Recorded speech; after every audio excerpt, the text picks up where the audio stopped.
नमस्कार, आप देख रहे हैं हमारा ये आज का कार्यक्रम, जिसमें हम बात करेंगे पहाड़ी को लेकर। पिछले कई सालों से लगातार पहाड़ी अपनी मांगों को लेकर धरना प्रदर्शन, एहतजाज और कई मिनिस्टर, चीफ मिनिस्टर, गवर्नर से मिल चुके हैं, पर आज तक उनको नज़रअंदाज जो है वो किया जाता रहा। पहले तो हम आपको कुछ तस्वीरें वो दिखाते हैं जो पुंछ की तस्वीरें, पुंछ के डिस्ट्रिक्ट की तस्वीरें और पुंछ के बाहर की जो तस्वीरें हैं वो दिखाते हैं कि किस तरह से पहाड़ी जो हैं पिछले कई सालों से अपने हक के लिए सामने आते रहे, बंद करवाते रहे, या उसके अलावा बड़े बड़े मिनिस्टर जो पुंछ में आते रहे या पुंछ से बाहर ये पहाड़ी कबीले के जो लोग हैं ये उनसे जाकर मिलते रहे। वो तस्वीरें आपको दिखाते हैं जो हमारे सामने इस समय हैं। ये वो तस्वीरें हैं जब पुंछ के अंदर कोई भी मिनिस्टर या उसके अलावा बड़े नेता पुंछ में आते थे तो उनसे पहाड़ी कबीले के जो लोग हैं वो मिलते थे, अपनी बात रखते थे। कई बार ये लोग अपनी बातें उनके आगे रखते रहे हैं, एनसी सरकार हो, कांग्रेस सरकार हो या भाजपा सरकार हो, पर किसी ने उस समय इनकी तरफ ध्यान नहीं दिया। ये तस्वीरें वो दर्शाती हैं कि किस तरह से ये अपना एहतजाज करते रहे, या मिनिस्टर, चीफ मिनिस्टर या उसके अलावा गवर्नर, इंतज़ामिया तक अपनी बात जो है वो रखते रहे, पर कोई भी हल नहीं निकला। पर आपको बता दें कि अब पहाड़ी कबीले के जो लोग हैं उनके चेहरे पे कुछ मुस्कान जो है वो आ रही है। जिस तरह से राजौरी के अंदर अमित शाह जी आए और उन्होंने एक पहाड़ियों को एक विश्वास दिलाया को आपका हक आपको ज़रूर मिलेगा, उसी को लेकर आज हमारे साथ पुंछ के जानी मानी हस्ती लोकेश शर्मा जी हैं।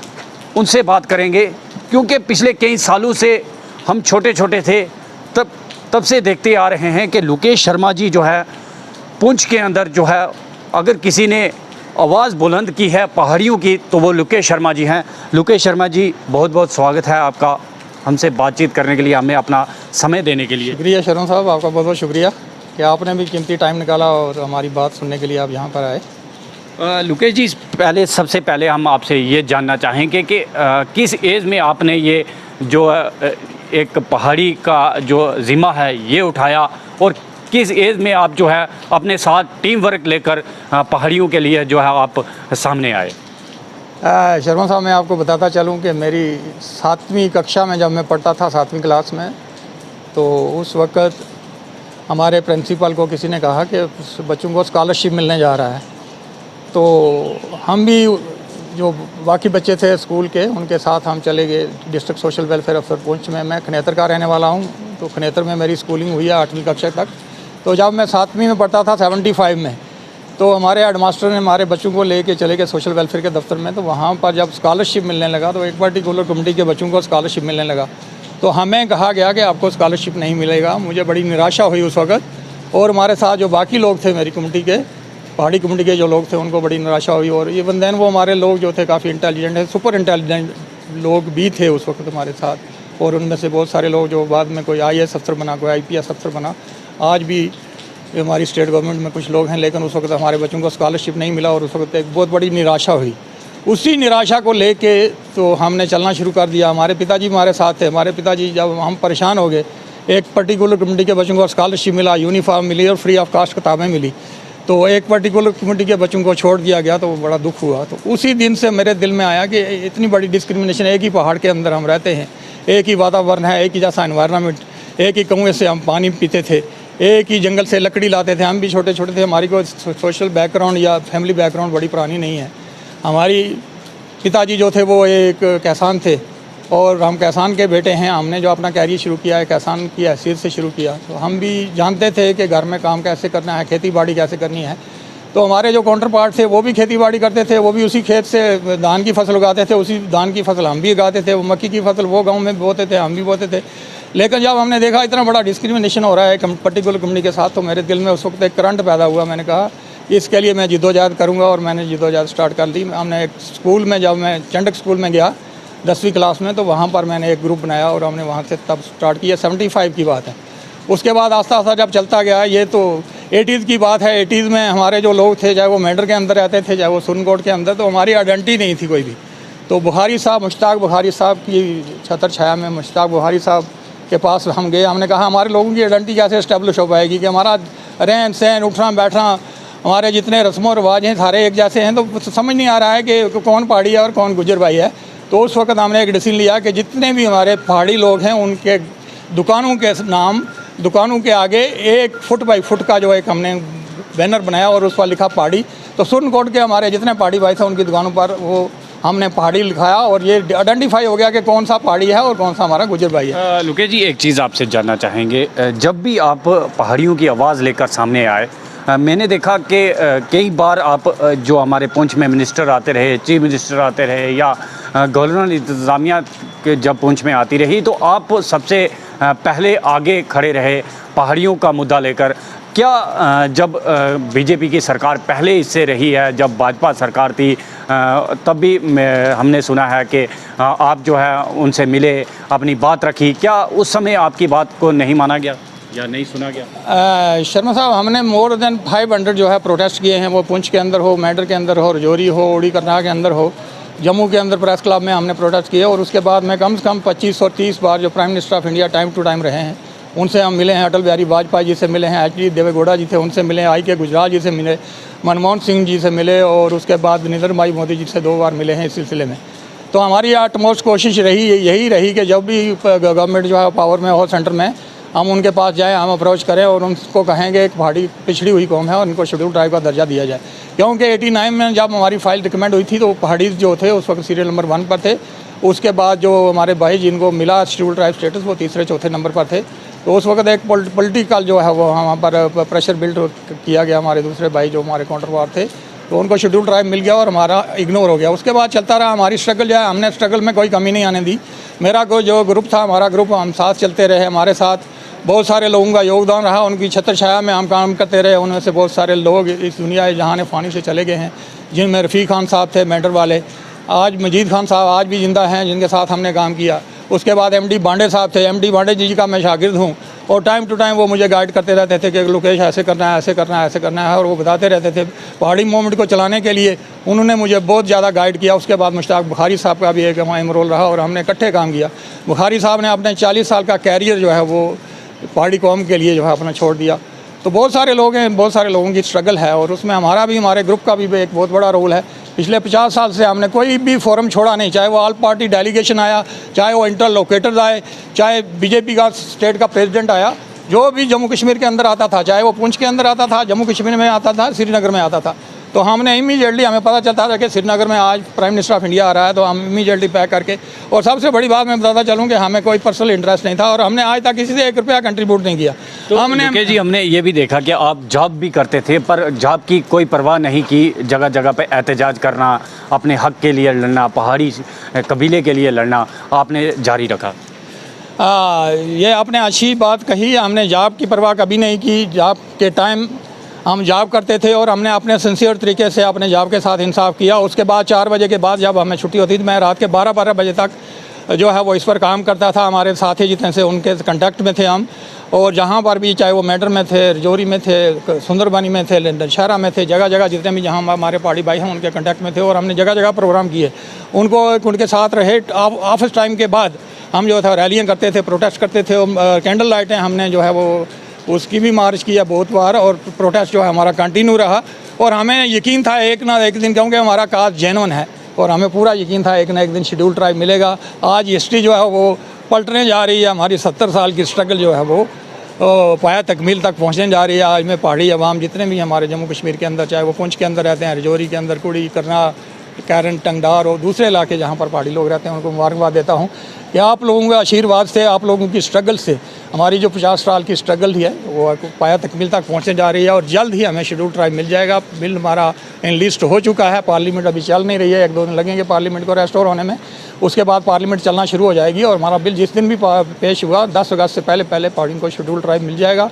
और ये एक बहुत बड़ी स्ट्रगल थी हमारी जो पाया तकमील तक पहुँचने जा रही है। एक चीज़ आपसे जानना चाहेंगे, जब रजौरी में अमित शाह साहब आए तब आपकी देखरेख में पुंछ से बहुत सी गाड़ियां जो हैं वहाँ पर जो है अमित शाह जी की रैली में जो है वहाँ पर गई, और क्या पहाड़ी कबीले के जो लोग थे उन्हें किस तरह का विश्वास था कि वहाँ से हमें जो है कुछ सौगात जो है वो मिलेगी, एक खुशी की लहर जो है यहाँ से आप लेके गए थे? हमें पहले से यकीन था क्योंकि होम मिनिस्टर साहब से हमारी पहले बात हुई थी तो उन्होंने कहा था मैं रजौरी में आऊँगा या ये चीज़ अनाउंस करूँगा। तो पूरे पहाड़ी जितने भी थे, ये हिस्ट्री गवाह है कि फ़र्स्ट टाइम 1.5 लाख पहाड़ी जो है वो रजौरी के अंदर जमा हुए। उसमें से 50 गाड़ियाँ यहाँ से गई, जिनमें से 40 गाड़ियाँ हमारे ग्रुप की थी। टोटल 50 गाड़ियाँ यहाँ से गईं और एक बहुत बड़ा हजूम था वहाँ पर। हिस्ट्री में इतना बड़ा जो है किसी भी मिनिस्टर का, किसी भी चीफ मिनिस्टर का या किसी भी प्राइम मिनिस्टर ऑफ इंडिया का इतना बड़ा जलसा नहीं हुआ जितना अमित शाह का जलसा हुआ वहाँ पर। और उस जलसे में वो इतने खुश हुए कि उन्होंने अनाउंस कर दिया कि पहाड़ियों को जल्द शेड्यूल ट्राइब दिया जाएगा। होम मिनिस्टर ऑफ इंडिया की बात कहना, क्योंकि वो इतनी बड़ी कंट्री के होम मिनिस्टर हैं। इंडिया जो है दुनिया की सबसे बड़ी डेमोक्रेसी है और उस बड़ी डेमोक्रेसी के जो होम मिनिस्टर हैं वो अमित शाह जी हैं। वो जो कहते हैं वो करते हैं। उन्होंने कहा था कि हम 370 जो है वो ख़त्म करें हैं, उन्होंने करके दिखाया। उन्होंने कहा था हम जो है पहाड़ियों को शेड्यूल ट्राइब देंगे और उन्होंने दिया। आज जो है वो बिल इन लिस्ट हो चुका है और इसी सेशन में हमारा बिल पास हो जाएगा। तो हमने एक चीज़ और देखी थी कि पुंछ के अंदर एक भव्य रैली जो है वो की गई थी, जब पहाड़ियों को स्टेटस देने की एक मांग जो है वो की जा रही थी, और जिस तरह से ऊपर से उस समय एक हवा सी एक निकली थी कि पहाड़ियों को जो है उनका हक जो है वो दिया जाएगा। और पुंछ के अंदर एक भव्य रैली जो है पहाड़ियों की तरफ से की गई थी, जिसमें पुंछ के आपके साथी जो हैं वो निकले थे। उस रैली को किस तरह से देखते हैं आप, क्योंकि हमने पहली बार पुंछ के अंदर पहाड़ियों की इतनी बड़ी रैली जो है वो देखी थी? नहीं शर्मा साहब, इससे बड़ी रैलियाँ भी हमने निकाली हैं। मैंने 2003 की बात है, यहाँ से हमने एक 150 गाड़ी लेके हम गए। उस पर हमारी जो है अपोजिशन भी बड़ी हुई। कुछ लोगों ने कहा जी गाड़ियों में आप लोग मेंढर जा रहे हो तो सेंट्रल गवर्नमेंट को पता चलेगा इनके पास पहाड़ियों को गाड़ियाँ हैं तो ये इनको शेड्यूल ट्राइब नहीं मिलेगा। मैंने कहा ये कोई मैटर नहीं है, गाड़ियाँ होना कोई बुरी बात नहीं है। अगर किसी ने लोन लेके गाड़ी खरीदी है, वो गाड़ी लेके हमारा साथी है, हमें सपोर्ट कर रहा है, पहाड़ी काज को सपोर्ट कर रहा है, हमारे साथ चल रहा है, तो इसमें कोई परेशानी वाली बात नहीं है। सेंट्रल गवर्नमेंट की बहुत सारी एजेंसियाँ होती हैं, मेरे कहने से कोई शेड्यूल ट्राइब नहीं दे देगा। सेंट्रल गवर्नमेंट जो है अपने लेवल पर अपने तरीके से वो जो है सिक्योरिटाइज करती है। उनके पास बड़े बड़े IPS अफसर, IAS अफसर बैठे हुए हैं। जब यहाँ से कोई फाइल जाती है तो उस पर जो है डेलिब्रेशन होती है। ऐसे किसी को शेड्यूल ट्राइब नहीं मिल जाता। हमारी जो पिछले 50 साल की स्ट्रगल है, इसमें बहुत सारे कमीशन कॉन्स्टिट्यूट हुए हैं। कमीशन कमीशन के मेंबर या कमीशन का चेयरमैन उन लोगों को बनाया जाता है जो सुप्रीम कोर्ट के जज होते हैं, जो हाई कोर्ट के जज होते हैं। मामूली आदमी कोई नहीं पता, वो लोगों को पूछते नहीं हैं, वो हमारे जैसे लोगों को नहीं पूछते हैं। वो अपने लेवल पर आते हैं, वो अपने तरीके से काम करते हैं। वो गाँव में जाते हैं, वो बॉर्डर एरियाज में जाते हैं, वो देखते हैं कि पहाड़ियों की आज भी, इससे पहले भी जितने कमीशन बने वो अपने लेवल पर हमारे फार फ्लांग एरिया में गए जहाँ पर पहाड़ी लोग रहते थे। उन्होंने जाकर उनकी हालत को देखा और जब उनको लगा तो तभी उन्होंने, उसमें सगीर कमीशन की रिपोर्ट है, वो हमारे में आनंद कमीशन की रिपोर्ट है, और अभी जो हमारे जस्टिस GD शर्मा साहब की रिपोर्ट है उसमें उन्होंने क्लियर लिखा है कि पहाड़ी एथनिक ग्रुप है और इनका शेड्यूल ट्राइब। उन्होंने स्ट्रांगली रिकमेंड किया हमारा केस, और उनकी रिकमेंडेशन के बाद जो है हमें जो है हमारा केस प्रोसेस होना शुरू हो गया। तो मिनिस्ट्री ऑफ ट्राइबल अफेयर के पास जब फाइल हमारी J&K गवर्नमेंट ने, LG सरकार ने यहाँ से भेजी, तो उसके बाद इसमें प्रोसेस शुरू हो गया। और इमीडिएटली यहाँ से फाइल जाने के बाद जो है national commission for schedule tribe ने हमें शेड्यूल ट्राइब जो है वो डिक्लेयर कर दिया है पीछे 6 महीने पहले। अब जो है ये औपचारिक जिसको कहते हैं फॉर्मेलिटीज़ वो पूरी होने जा रही हैं। पार्लियामेंट में बिल जाएगा, पार्लियामेंट से बिल निकलने के बाद जो है ये एक्ट बन जाएगा। उसके बाद जो एक चीज़ में यहाँ पर बहुत सारा कन्फ्यूजन है लोगों को कि परसेंटेज कितनी होगी, तो परसेंटेज का कोई इशू नहीं है आज की डेट में। परसेंटेज जो है वो जितनी भी मिले वो हमें एक्सेप्टेबल है। तो वहाँ पर परसेंटेज मेरे कहने के या किसी और दूसरे के कहने से या किसी और पहाड़ी लीडर के कहने से जो है परसेंटेज फिक्स नहीं होगी। वहाँ पर लॉ मिनिस्ट्री के लोग बैठे हुए हैं, कॉन्स्टिट्यूशनल एक्सपर्ट हैं, वो लोग बैठेंगे, लॉ मिनिस्ट्री के लोग बैठेंगे, हमारी LG सरकार के जो वरिष्ठ अधिकारी हैं वो बैठेंगे, इसमें SRO निकलना है और परसेंटेज फिक्स होगी। और हमें पूरा यकीन है कि अगर हमारे भाइयों को 10% मिला और हमें भी 10% जो है कोटा मिलेगा, उससे कम हमें कोटा नहीं मिलेगा। और उससे अगर 1-2% हमें कम भी मिलता है तो हम 8% भी, क्योंकि हमारी पॉपुलेशन जो है वो 1-2 लाख कम है हमारी दूसरे भाइयों से, तो हमें पूरा यकीन है कि हमारा कोटा भी अच्छा कोटा मिलेगा, चाहे वो 8% हुआ या 10% हुआ, या हो सकता है हमें 50-50 मिले। तो इसमें मेरे कहने से नहीं फिक्स होगा, ये लॉ मिनिस्ट्री के लोग बैठेंगे, कॉन्स्टिट्यूशनल एक्सपर्ट बैठेंगे, उनकी डेलिब्रेशन के बाद जाके एक अच्छा कोटा, हमें पूरी उम्मीद लगा के बैठेंगे कि अच्छा कोटा फिक्स होगा। और सबसे बड़ी और हमारी प्राइम इस वक्त डिमांड यही है कि हमें जल्द से जल्द शेड्यूल ट्राइब मिले, जिसके लिए हम पिछले 50 साल से स्ट्रगल कर रहे हैं। और इस वक्त जम्मू कश्मीर का एक एक बच्चा जो है पार्लियामेंट की तरफ जो है नज़र लगा के बैठा है कि किस दिन हमारा बिल पेश होगा और हमें शेड्यूल ट्राइब मिलेगा। आखिरी सवाल रहेगा आपसे रुकेश जी, हमने देखा कि डाक बंगला के अंदर 2-4 दिन पहले आपकी तरफ से एक बड़ी बैठक जो है वो की गई और उसमें देखा गया कि जितने भी पहाड़ी कबीले के गिने चुने लोग थे वो आपने वहाँ पर बुलाए हुए थे और उनकी तरफ से ये कहा गया कि अगर हमें पहाड़ी स्टेटस मिल जाता है तो भाजपा हमारी तरफ ना देखे, हम भाजपा के साथ हैं और कंधे से कंधा मिलाकर भाजपा की भी उसी तरह आगे आएंगे भाजपा के लिए, जिस तरह से भाजपा हमारे लिए हमारे पहाड़ी स्टेटस को लेकर हमारे साथ एक वादा किया था वो पूरा करने जा रही है। तो क्या पहाड़ियों की तरफ से भी वो वादा जो भाजपा उम्मीद लगाए बैठी है वो पूरा होगा? 100% पूरा होगा, क्योंकि पिछले 70 साल की स्ट्रगल इससे पहले जितनी भी सक्सेसिव गवर्नमेंटें रही हैं सेंटर में, उन्होंने पार्टियों को सिर्फ वोट बैंक की तरह यूज़ किया। स्टेट गवर्नमेंट में भी जो लोग रहे, नेशनल कॉन्फ्रेंस की गवर्नमेंट रही, PDP की गवर्नमेंट रही, कांग्रेस की गवर्नमेंट रही या कोई कोalition गवर्नमेंट रही, उन्होंने सिर्फ पार्टियों को वोट लिए, वोट लेने के बाद वो भूल जाते थे कि पार्टी लोग भी स्टेट के अंदर रहते हैं। लेकिन अब की बार अभी कोई इलेक्शन नहीं होने जा रहा है, बीजेपी की एक कमिटमेंट थी हमारे लोगों के साथ, हमारी जो लीडरशिप दिल्ली में मिली आज से 2 साल पहले, तो बीजेपी वालों ने कहा था कि हम पार्टियों को शेड्यूल ट्राइब देंगे। हमने जो अपने कमीशन के लोग भेजे हैं, रिटायर्ड जस्टिस भेजे हैं, उन्होंने पूरे इलाके की जो है वो नज़रसानी की है। और उसके बाद एक रिपोर्ट आई है कि पहाड़ी लोग जो पिछड़े हुए लोग हैं, एथनिक ग्रुप है, और इनको बहुत जल्दी पहले मिलना चाहिए था, लेकिन पॉलिटिकल कंपल्सन की वजह से हमारे पॉलिटिक्स में हमारी उतनी अप्रोच नहीं थी, हमारे इतने पॉलिटिशियन दिल्ली में नहीं थे, दैट इज़ वाई हमें ये आज तक नहीं मिल पाया। और आज हमारी जो है वहाँ पर सुनवाई हो रही है दिल्ली के अंदर, हमारे होम मिनिस्टर साहब भी इंटरेस्टेड हैं। हमारे प्राइम मिनिस्टर साहब ने लाल किले से कहा था कि हम पार्टियों को शेड्यूल ट्राइब दें, और उसी कड़ी का एक हिस्सा है कि होम मिनिस्टर की कमिटमेंट और हमारे प्राइम मिनिस्टर की कमिटमेंट आज पूरी होने जा रही है और हमें शेड्यूल ट्राइब मिलना जा रहा है। दूसरी बात जो आपने पूछी कि पहाड़ी जो है, पहाड़ी आसान फरामोश लोग नहीं है, पहाड़ी कुछ भी कुर्बान करने के लिए तैयार हैं, हम किसी हद तक भी जाने के लिए तैयार हैं।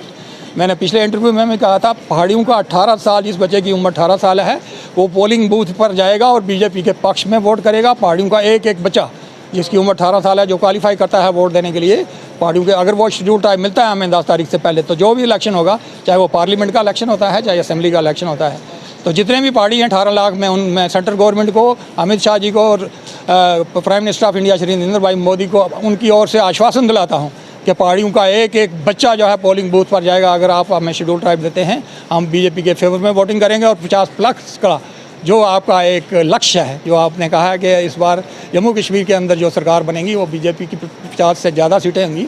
और मुझे पूरा यकीन है, और मेरे अपने साथी, हमारा ग्रुप, हमारे लोग, उनकी तरफ से मैं यकीन दिलाता हूँ कि 50+ का जो आपने वादा किया है हमने वो पूरा करेंगे और जम्मू कश्मीर में बीजेपी की आने वाली सरकार जो है बीजेपी की होगी। ये थे हमारे साथ लोकेश शर्मा जी, जिन्होंने तफसीलन आपको जानकारी दी किस तरह से पिछले कई सालों से ये पहाड़ियों के लिए लड़ते आए हैं और आगे भी लड़ने वाले हैं, जिस तरह से इन्होंने बताया। और तस्वीरों में हमने कुछ ऐसी तस्वीरें भी देखी, जो लोग जो इनके साथी इस दुनिया में नहीं रहे हैं वो भी इनके साथ जो है इस पहाड़ियों के हक़ के लिए जो है वो लड़ते रहे हैं। और आज देखा जा रहा है कि उनके बच्चे भी इनके साथ कंधे से कंधा मिलाकर जो है अपने हक़ के लिए लड़ते हुए नज़र आ रहे हैं। जिस तरह से लोकेश जी ने बताया कि अगर हमें पहाड़ी का दर्जा जो है वो मिल जाता है, पहाड़ी स्टेटस मिल जाता है, तो भाजपा जिस उम्मीद से जो उम्मीद हम पर लगाए बैठी है उस पे हम खरा उतरेंगे। शहजाद भट्ट के साथ सनी शर्मा, पहुँच।